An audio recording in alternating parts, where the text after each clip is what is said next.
India TV YouTube channel को subscribe करें और बेल आइकन दबाएं।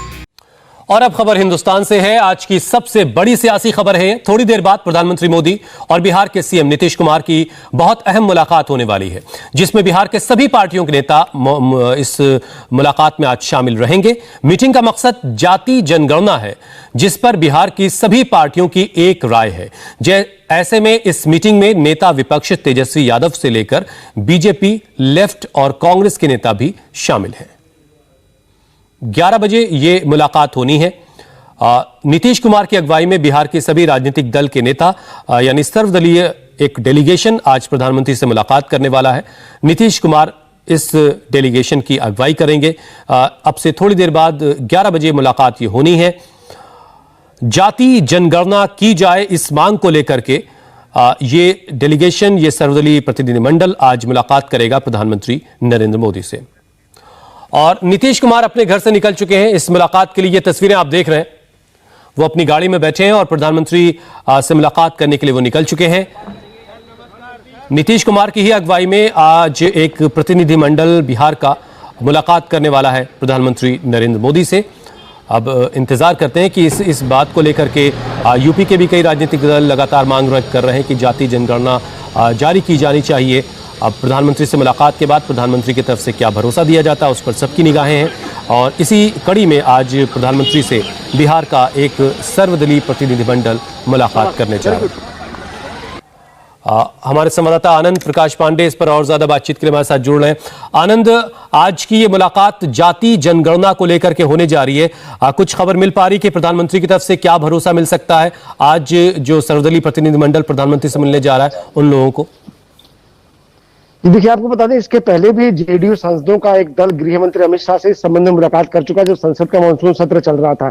और संसद के इसी मानसून सत्र के दौरान सरकार ने एक लिखित जवाब में ये बताया था कि 2021 यानी कि जो इस बार की जो जनगणना हो रही है, क्योंकि वो कोविड के चलते रुक गई थी, तो इसमें जाति आधारित जनगणना करने का कोई विचार नहीं है।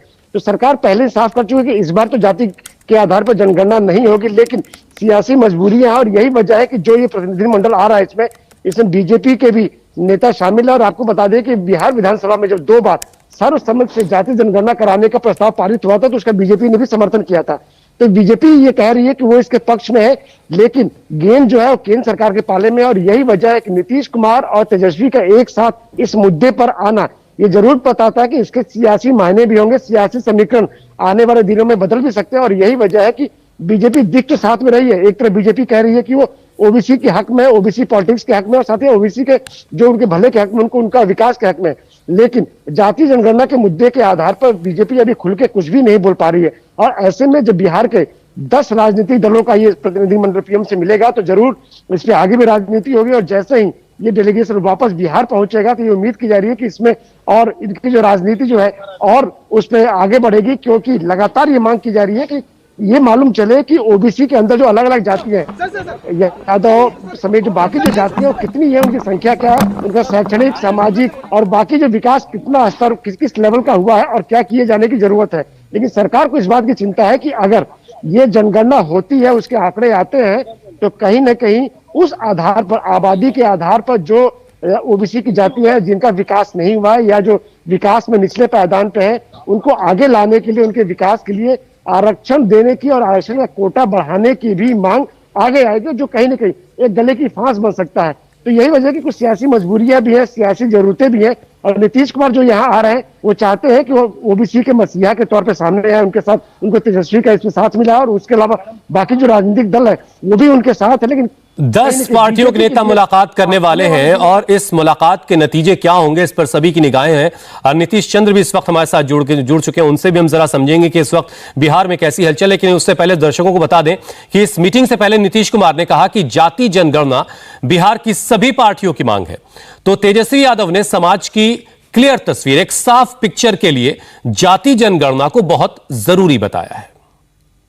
ये प्रधानमंत्री से समय मांगा हम लोगों ने, यही जो कास्ट बेस्ड सेंसस होना चाहिए, जाति आधारित जनगणना, तो इसी के लिए हम लोगों की मांग है। और उसी के लिए अन्य पार्टी के लोग, सब लोगों की इच्छा वही थी, तो वही मिला करके सब लोग एक साथ उन्होंने समय दिया है। ये प्रधानमंत्री जातीय जनगणना जो है बिहार विधानसभा से 2 पारी जो है वो पारित किया गया है कि जाति जनगणना होनी चाहिए। और 1931 में जो है लास्ट जो है जाति जनगणना हुई और उससे पहले 10-10 साल पे होता रहा। काफ़ी कल्याणकारी ये काम होगा गरीब तबकों के लिए। आखिर एक साइंटिफिक एक डेटा आपके पास सामने आएगा, आंकड़े सामने आएंगे और आंकड़ा जब सामने आएगा तो जो क्लियर पिक्चर जो है वाकई में जो स्थिति जो है कि भाई कौन लोग जो हैं भीख मांगते हैं, कौन समाज से आते हैं, कौन लोग जो है आपके जो है ठेला चलाते हैं, कौन लोग जो हैं भूमिहीन लोग हैं, कौन परिवार जो है गरीब है, तो ये आपको क्लियर पिक्चर होगा। इससे आप जो है आकलन कर सकते हैं और उनके लिए योजना बजट में प्रोविजन किया जाता है। हमारे संवाददाता नीतीश चंद्र भी इस वक्त हमारे साथ जुड़ चुके हैं। नीतीश, 18 फरवरी को ही जो है बिहार विधानसभा ने एक सर्वसम्मति से एक प्रस्ताव पास करके सरकार से जाति जनगणना को जारी करने का अनुरोध किया था। इससे पहले जो है ओडिशा की, महाराष्ट्र की सरकारों ने भी सरकार से अनुरोध किया। आज की ये मुलाकात, आपको लगता है कि सरकार का जो अब तक का रवैया है जाति जनगणना को लेकर के, उसमें कोई बदलाव ला सकता है? देखिए, बहुत संभव तो नहीं दिखता, चूंकि केंद्र सरकार ने पहले ही स्पष्ट कर दिया है कि जातीय जनगणना करने का उनका विचार नहीं है। दरअसल बिहार में जब इसको लेकर राजनीति होने लगी, खासतौर से तेजस्वी यादव ने इसे एक बड़ा मुद्दा बना दिया और नीतीश कुमार की ये पुरानी मांग रही है। विधानसभा में भी प्रस्ताव 2 बार पास हो चुका है, तो उसके बाद एक तरह से कहें कि इसका क्रेडिट लेने की होड़ बिहार में हो गई और यही कारण है कि उसमें नीतीश कुमार भी शामिल हुए। उनकी पहले से मांग थी। तेजस्वी यादव ये जताना चाह रहे हैं कि उनकी मांग और उनकी दबाव का नतीजा है कि नीतीश कुमार तैयार हुए प्रधानमंत्री से मिलने के लिए। आपको याद होगा विधानसभा में उनके चैम्बर में चले गए, उनसे मुलाकात की। तो कहीं ना कहीं इसके पीछे राजनीतिक मकसद भी है। ये जरूर कहा जा रहा है कि जो आंकड़े आएंगे, चूंकि 1931 में जनगणना, नीतीश, मैं जरा सा टोक रहा हूं आपको, जरा दर्शकों को बता दें, तस्वीरें आ रही हैं। साउथ ब्लॉक पहुंच चुके हैं मुख्यमंत्री नीतीश कुमार और उनकी अगुवाई में आज 11 सदस्यों का एक प्रतिनिधिमंडल प्रधानमंत्री नरेंद्र मोदी से जाति जनगणना को लेकर के अपनी मांग को रखने वाला। बिहार के सभी दल के नेता इसमें शामिल हैं और इसमें बीजेपी भी शामिल है। ये बहुत दिलचस्प है और प्रधानमंत्री आज की इस मुलाकात के बाद उनका क्या रुख होगा, क्या कोई बदलाव हो सकता है, इसके लिए अभी इंतजार करना होगा। नीतीश, अपनी बात आप पूरी कर लें। देखिए, इस प्रतिनिधि मंडल में बीजेपी के जो मंत्री हैं जनक राम, खान एवं भूतत्व मंत्री, उनको यहां से भेजा गया है। बीजेपी के लिए आप समझ सकते हैं बड़ी असहज स्थिति होगी, क्योंकि केंद्र सरकार ने इनकार कर दिया है। उसके बाद उस प्रतिनिधि मंडल में आखिर बीजेपी अपने मंत्री को, किसी नेता को भेजे, तो उसके लिए उन्होंने अनुसूचित जाति से जुड़े नेता को चुना है। और आपको मालूम है कि जो शेड्यूल कास्ट से जुड़ी जो आबादी है उसकी जनगणना होगी, वो तय हो चुका है, इसलिए उनका चयन किया गया है। और जो बाकी तमाम नेता हैं, जो 10 दलों के नेता हैं, उनमें जो भी महागठबंधन के घटक दल के नेता हों या एनडीए के घटक दल के नेता हों, ये सब दल इसमें शामिल हैं। और जब विधानसभा में प्रस्ताव पारित हुआ था, उस समय केंद्र सरकार का ये पक्ष सामने नहीं आया था, जिसमें ये कहा गया था कि जातीय जनगणना कराने का भी कोई विचार नहीं है। तो अब निश्चित रूप से इसको लेकर बिहार में राजनीति होगी, खासतौर से पिछड़ी जातियों की राजनीति करने वाली जो पार्टियां हैं, लगभग सभी जातियां अभी उस इश्यू पर सबसे ज़्यादा जोर दे रही हैं, पिछड़ी और अति पिछड़ी जातियों को लेकर। तो हर जाति की ये कोशिश है और बिहार में निश्चित रूप से एक बड़ा मुद्दा बनेगा। अब ये देखना है कि केंद्र सरकार यदि इनकार करती है तो क्या बिहार सरकार अलग से जातीय जनगणना अपने खर्चे पर कराएगी, क्योंकि लगातार इसको लेकर बातें ऐसे बहुत से सवाल हैं जिनके जवाब अभी मिलने बाकी हैं कि इसके बाद अगला कदम क्या होगा उन तमाम लोगों का, उन तमाम सरकारों का जो जाति जनगणना की मांग करती रही हैं। आज की जो स्थिति है वो तो बहुत ही दिलचस्प हो रही, क्योंकि बिहार में सरकार जो है वो बीजेपी के साथ अलायंस में चल रही है और ऐसे वक्त में बीजेपी के नेता अगर जाति जनगणना की मांग बिहार की तरफ से कर रहे हैं, तब प्रधानमंत्री का क्या जवाब होगा, इसके लिए इंतजार रहेगा। आनंद भी हमारे साथ हैं, नीतीश चंद्र भी हमारे साथ हैं, उनके पास हम दोबारा लौटेंगे। और अब आपको जेडीयू के नेता विजय चौधरी और बीजेपी नेता जनक राम और पूर्व मुख्यमंत्री जीतन राम मांझी की बातें भी सुनवाते हैं, जो आज प्रधानमंत्री से मुलाकात होनी है। उस डेलीगेशन में ये तमाम नेता भी शामिल हैं। हम लोग सकारात्मक उम्मीद रखते हैं और आखिर उम्मीद है तभी तो कहने आए हैं। और हम लोगों की पूरी उम्मीद है, विश्वास है, यकीन है कि प्रधानमंत्री जी हम लोगों की बातों पर जरूर तवज्जो देंगे, क्योंकि वो इस देश के आवाम के हित में जातीय जनगणना हो जाने से सभी लोगों को जो सही संख्या है हर वर्ग के लोगों की, उसका एहसास होगा यह स्पष्ट है, बहुत चिर प्रतीक्षित मांग है बिहार का। बिहार असेंबली में दो बार यूनानिमस प्रस्ताव लेकर के भेजा है सेंटर के पास कि आप जातिगत जनगणना कराइए। 1931 के बाद कोई जातिगत जनगणना नहीं हुई है, तो ये जाहिर सी बात है कि वहाँ के सत्ता पक्ष और विपक्ष सभी लोग तैयार हैं इस मुद्दा के लिए।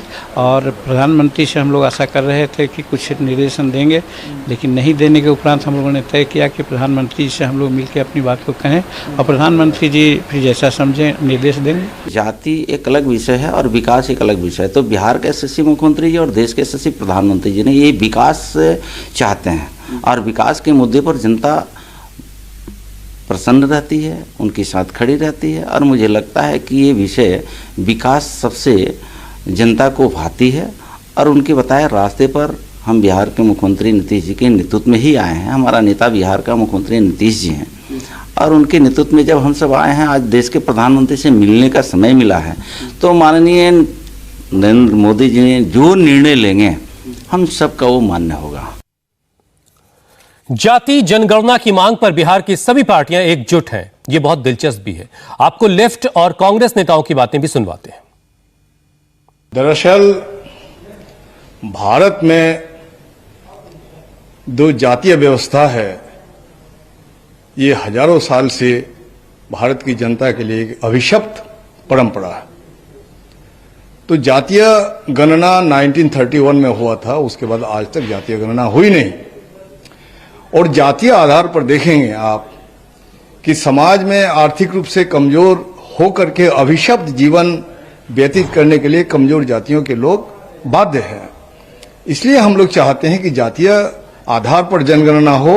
देश में जो है ना सोशल इश्यूज आज भी जिंदा है और उसका इससे ज्यादा कुछ बड़ा नहीं होगा उदाहरण कि आज सबसे ज्यादा जो है शोषित और शोषण किनका हो रहा है।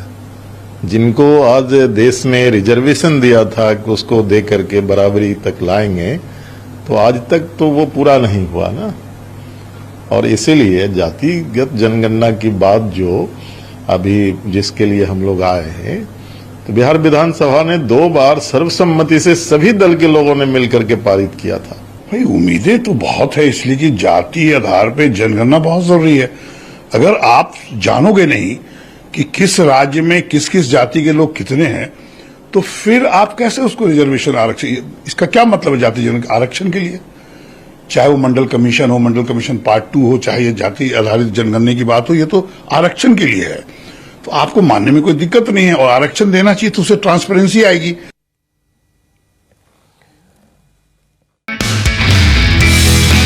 नमस्ते, मैं हूं मीनाक्षी जोशी। वीडियो और खबरों से अपडेट रहने के लिए India TV YouTube channel subscribe करें, बेल आइकन दबाना ना भूलें। जुड़े रहें इंडिया टीवी के साथ।